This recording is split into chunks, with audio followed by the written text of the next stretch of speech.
With every Call of Duty game comes a campaign, or at least sometimes anyway. Some of these campaigns range from the cinematic masterpieces like Black Ops 1, and some of them are, well, the complete opposite. And with the new COD game that's come out, of course we have a new campaign, and Modern Warfare 2 2022 is the story in question. And I wanted to give it a review, if you will, because I got done playing it yesterday, I finished it, I had it early because I pre-ordered the game, and I'm just going to be answering the question of, is this campaign worth playing, whether you want to download it and play it early, or if you're waiting until the game comes out and you want to just see if it's worth skipping over and you can just jump right into multiplayer. I should also mention this video won't have spoilers in. The gameplay and cutscenes you see in this are just going to be from early on in the game, so if you are worried about the game being spoiled on this video, you don't need to be. I've not got any big script for this, so I'm just going to start it with a general overview of the story. And that story is another Modern Warfare story, more or less, which for some people that might be a really good thing,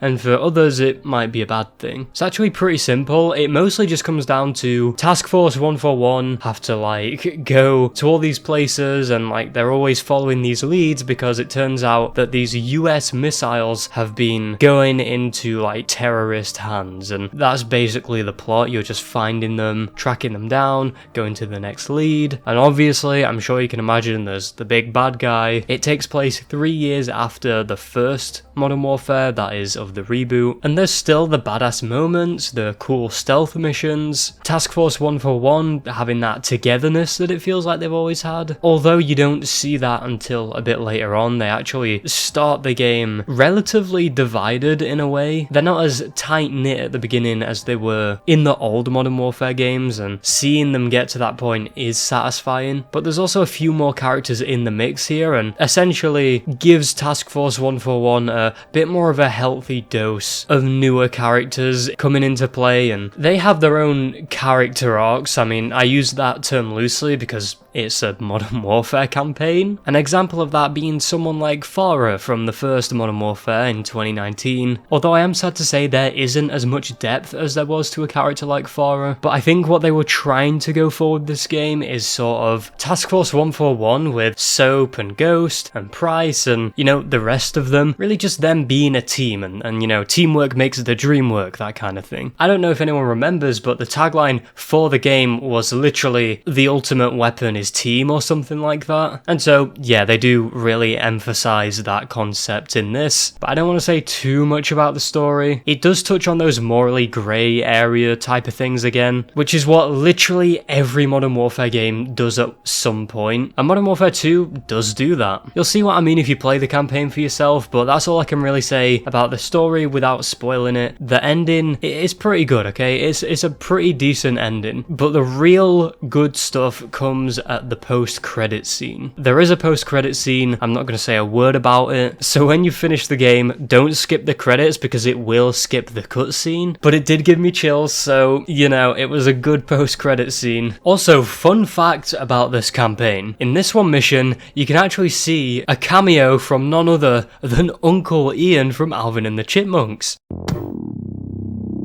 But now let's take a look at the gameplay. So this is probably not a surprise to anyone. The gameplay for Modern Warfare 2 is pretty much identical to Modern Warfare 1. The campaigns feel the same. Modern Warfare 2 doesn't feel like some sort of groundbreaking revolution, you know? If you didn't like the way it felt in Modern Warfare 1, you're not gonna like it in Modern Warfare 2. Nothing's really different there. But something that is different is the amount of variety in missions. And by that I mean, not every mission is the usual boots on the ground gameplay that COD campaigns tend to have. And I don't just mean that there's another helicopter mission, although there is. They introduce new mechanics in missions like a crafting system, a backpack system, and hopping around from vehicle to vehicle whilst they're moving. So if you're here thinking it'll be the same old, I think there'll be something that you end up enjoying, whether it's one mission you enjoy more than another one because of what you're doing in that mission, and it breaks up the boots on the ground shooting aspects of the game a bit more, and so when you get back to that part, which is the meat and potatoes of COD gameplay, then you feel a bit more excited to hop back into it. An example I can give, and this is actually in Modern Warfare 1 as well, is you're looking at these cameras and you're having to direct someone to do something, and in this instance in Modern Warfare 2, you're not guiding civilians out of a hostage situation like in 2019, but you're actually telling Ghost what to do, and of all people, telling Ghost to, you know, go from cover to cover and like knife kill this guy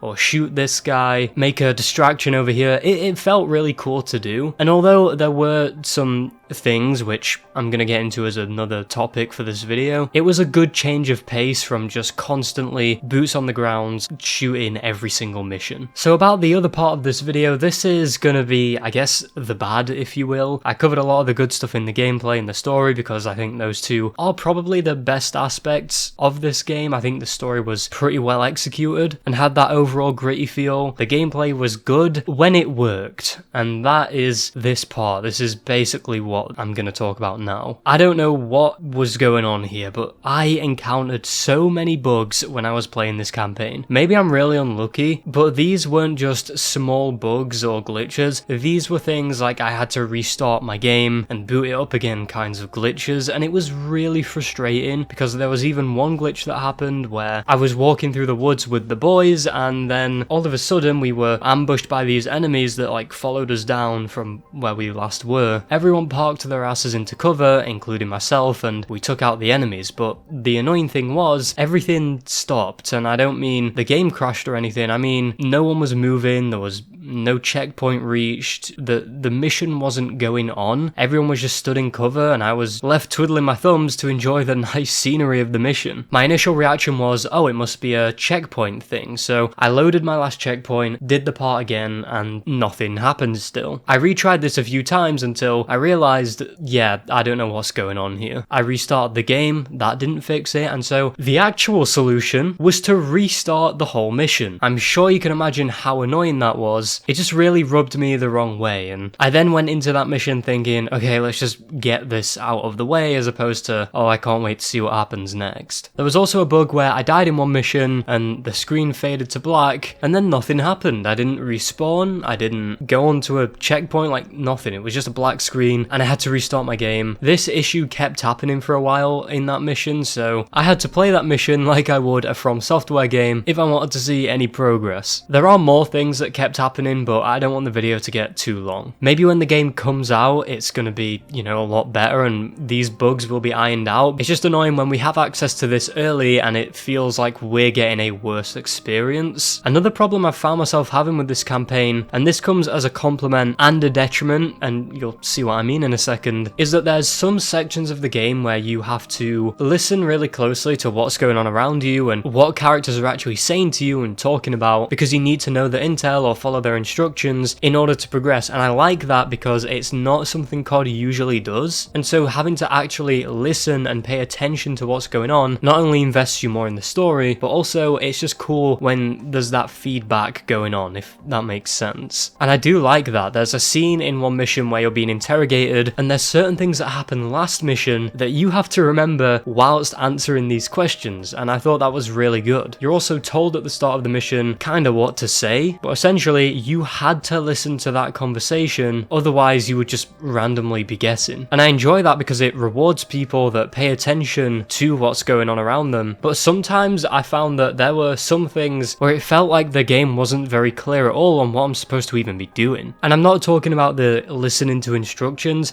I'm talking about I don't really know where it wants me to go a lot of the time, or what the game expects me to do. An example here being I got a package and I ran out of this elevator shaft with it. The game faced me in the direction of enemies and then told me to use shift to run. Confused, I thought, okay, well the game clearly wants me to run past them or try and take them down. I did that and I died. It turns out what the game wanted you to do was walk out of the elevator shaft in the cutscene and then then turn around and go run and do some crafting stuff. I'm not trying to sound like a game journalist, by the way, and I'm saying this now because the next bit I'm gonna say is just gonna sound really dumb, but I think the game's a little hard sometimes. Now, if you take that and then take the fact that it feels like the game doesn't exactly tell you clearly enough what it wants you to do, sometimes it just makes for a really frustrating experience where before you even understand what it is the game wants you to do, you're already dead and you gotta respawn again. When I say the game is difficult, I mean that I think it's just very unfair sometimes, and I guess the best way to put it is there's just a lot of bullshit in the game. I don't mean that in like this hateful way, I just mean, for an example here, I was doing a ghillie suit mission with Captain Price, and there's this one part where the game teaches you that if you lay still in your ghillie suit, the guards can walk straight past you because obviously you're in your ghillie suit. All you have to do is just not move, and if anyone's walking near you, just slowly realign yourself so that they don't trip over you. Now, in this mission, it wants you to go stealth. It's very heavily implied that the mission is wanting you to go stealth. You don't have to, but the game kind of just wants you to. I see these guards walking up to me and I go prone trying to do that trick, and for whatever reason they keep constantly detecting me. I'm doing everything I did in the tutorial in the first place, but it seems as though I was soft locked in a way and having to just go into assault mode and just go full John Wick on those guys. But it took multiple tries for me to realize that there's clearly no other way I can actually stealth past it. So if the ghillie suit thing won't work that the game literally taught me to do, I'll just go around the patrol. I tried doing that and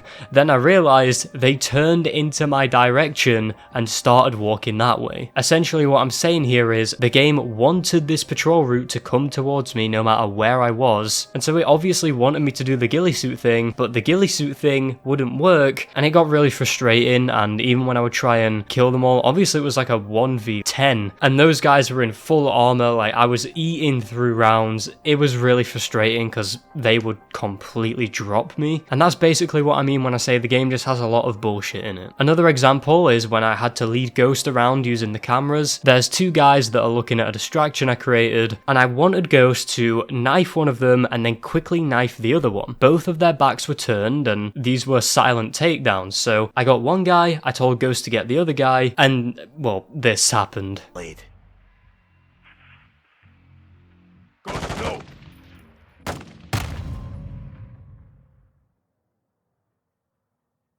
Yeah, so, you know, that one was completely out of my control. It just happened. And another example is I was crafting something, I was doing the animation, and then this enemy shows up at the doorway. Luckily, the crafting animation just finished. I went to run up to him to try and do a takedown or something, and then I couldn't use any equipment, nothing worked. I got stuck in the animation or something, and so this happened.